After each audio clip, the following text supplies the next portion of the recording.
It's time for the Glendale Devotional Podcast, a 5-minute weekday devotional ministry from Glendale Baptist Church in Glen, Mississippi. The speaker is John Haynes. Now, here is Brother John. Psalm 37 is a beautiful psalm written after David had enjoyed the majority of his years.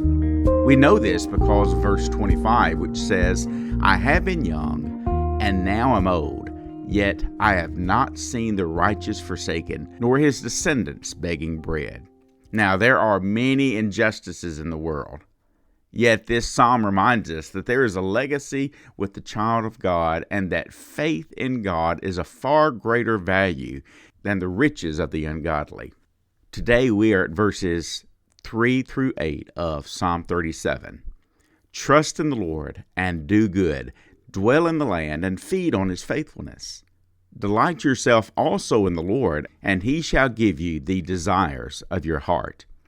Commit your way to the Lord. Trust also in him, and he shall bring it to pass. He shall bring forth your righteousness as the light, and your justice as the noonday.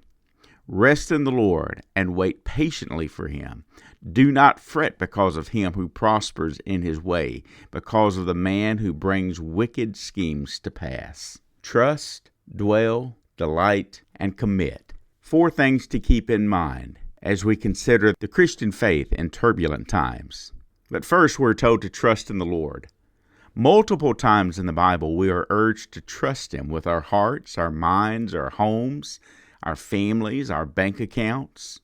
As Christians, every aspect of our lives should be under the umbrella of our trust in God. Proverbs chapter 3, verses 5 through 6 says, Trust in the Lord with all your heart, and lean not on your own understanding. In all your ways acknowledge him, and he shall direct your paths. What do you need to trust God with today? A cancer diagnosis? A failing marriage? Financial stress? Family issues? Trust him today. Verse 5 says to trust God. Verse 40 says that he will deliver those who trust in him. As part of our trust toward God, we're called to do good. That is to show kindness and do some good on behalf of other people. There are multiple ways in which you and I can do this. We can do good through our words. You know, we live in a pretty mean world at times. People are stressed, man. They're aggravated, and rather than good words being spoken, often we hear lots of bad words. We can do good with our words, building people up. But we can also do good with our works.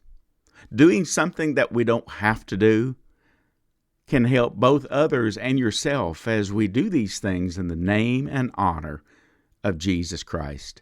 How can you and I be the hands and feet of Jesus today? Well, Jesus came to serve, and that's where we ought to start. Putting ourselves before others and seeking to build up others to know Christ.